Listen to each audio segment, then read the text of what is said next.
Assalamualaikum warahmatullahi wabarakatuh. Perkenalkan, nama saya Nur Aryaningsi dari Prodi Manajemen kelas pagi.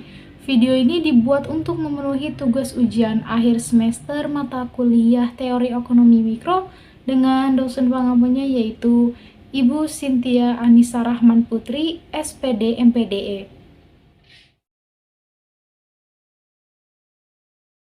Jelaskanlah menurut pendapat Anda perbedaan pasar oligopoli, pasar monopoli, dan pasar monopolistik.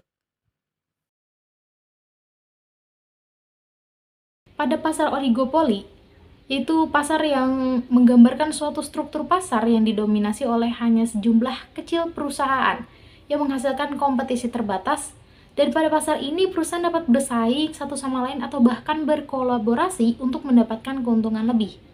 Pada pasar monopoli, yaitu struktur pasar di mana perusahaan tunggal atau satu perusahaan yang mengendalikan seluruh pasar. Pada pasar jenis ini, perusahaan memiliki tingkat kekuatan pasar tertinggi karena konsumen tidak memiliki alternatif lagi. Selanjutnya ada pasar monopolistik, yaitu struktur pasar di mana sejumlah besar perusahaan kecil bersaing satu sama lain dengan jenis barangnya sama tetapi berbeda di beberapa aspek. Dengan demikian, pasar monopolistik memiliki sifat monopoli tetapi tidak dari segi produsennya, melainkan jenis atau spesifikasi barangnya. Perbedaan selanjutnya bisa kita lihat dari uraian karakteristik berikut ini. Pada pasar oligopoli, ada hambatan untuk masuk dan keluar di pasar. Lalu produk mungkin homogen atau bisa juga berbeda. Lalu hanya ada beberapa perusahaan yang mendominasi pasar. Sedangkan pada pasar monopoli, ada hambatan yang tinggi untuk masuk dan keluar pasar. Selanjutnya, pada pasar monopoli ini hanya ada satu perusahaan yang mendominasi seluruh pasar. Lalu pada pasar monopolistik, bebas masuk dan keluar dalam artian membuat atau membuka atau menutup usaha. Selanjutnya, perusahaan menjual produk yang berbeda. Selanjutnya, konsumen dapat lebih memilih satu produk daripada yang lain. Jelaskanlah menurut pendapat Anda tentang perilaku konsumen dan produsen.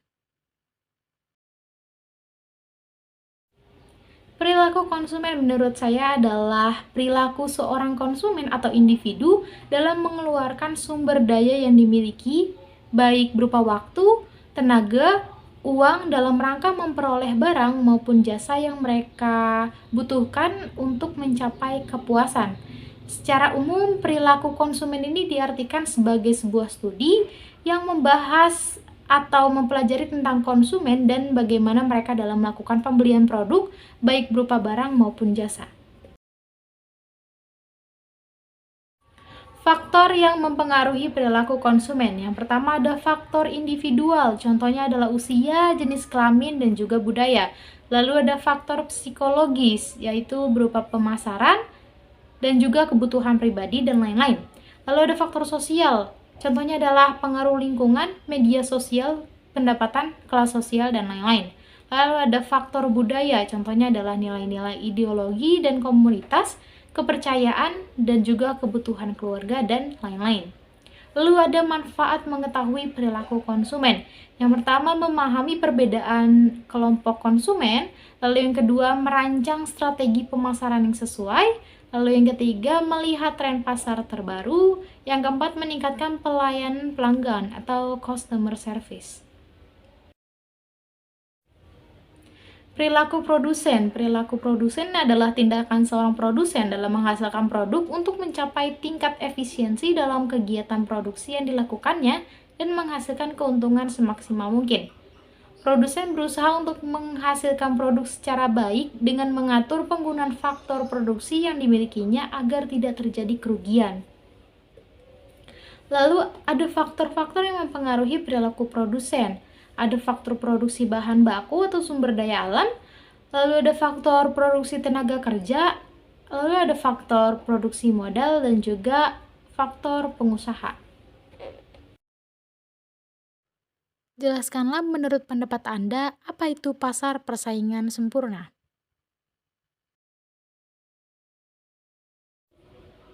Pasar persaingan sempurna. Pasar persaingan sempurna ini bisa dikatakan adalah pasar yang paling ideal di antara pasar-pasar yang lain. Jadi, pasar persaingan sempurna ini adalah sebuah pasar di mana terdapat banyak para pelaku seperti penjual dan pembeli atau industri yang menghasilkan barang atau jasa dengan produk yang ditawarkannya ini relatif sama atau homogen. Selain itu, banyak perusahaan dan industri yang berskala kecil. Harga yang terbentuk pada pasar persaingan sempurna dikarenakan interaksi antara permintaan dan penawaran yang saling menyepakati, sehingga pembeli dan penjual di pasar ini tidak akan mempengaruhi harga barang atau jasa yang ditawarkan.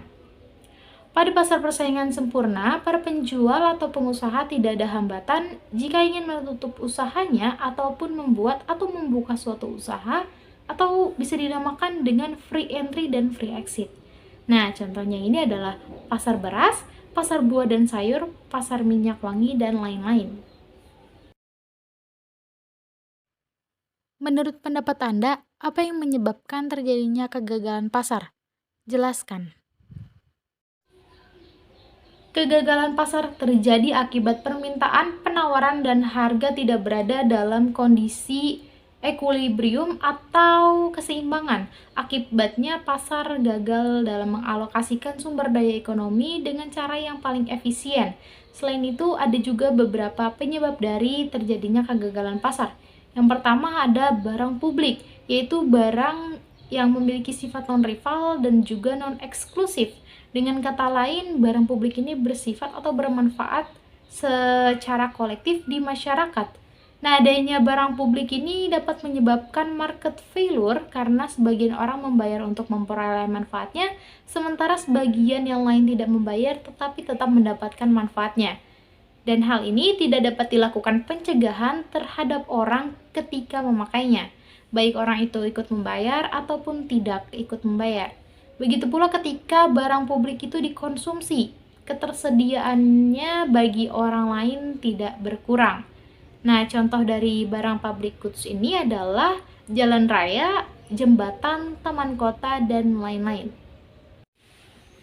Lalu yang kedua ada kekuatan monopoli atau monopoly power. Kekuatan monopoli ini muncul ketika perusahaan memiliki kekuatan atas harga. Dan monopoli ini seperti yang tadi sudah kita bahas adalah pasar ketika hanya ada satu produsen sebagai pemasok tunggal. Nah, yang menjadi permasalahan adalah ketika produsen atau perusahaan tersebut menaikkan harga di atas equilibrium atau harga keseimbangan. Lalu selanjutnya ada yang ketiga, yaitu kegagalan informasi. Nah, informasi pasar ini adalah hal yang penting baik bagi pembeli maupun penjual. Nah, jika informasi yang tidak tepat diberikan oleh salah satu pihak, baik pelaku pasar maupun pemerintah, hasilnya adalah tidak tercapainya keuntungan maksimal. Pembeli akan menerima harga lebih tinggi dan penjual mungkin akan menerima untung yang lebih rendah. Selanjutnya yang keempat ada eksternalitas. Yang dimaksud dengan eksternalitas adalah manfaat ataupun biaya yang dikenakan kepada pihak lain, baik individu maupun kelompok yang tidak terlibat langsung dengan aktivitas ekonomi atau suatu transaksi. Nah, eksternalitas ini terbagi menjadi dua, ada eksternalitas positif dan juga eksternalitas negatif. Eksternalitas positif ini akan menguntungkan pihak ketiga, sedangkan eksternalitas negatif ini akan merugikan pihak ketiga. Contohnya adalah pembuangan limbah ke sungai. Sekian video yang bisa saya sampaikan. Mohon maaf apabila ada kesalahan kata dan juga pengucapan. Wassalamualaikum warahmatullahi wabarakatuh.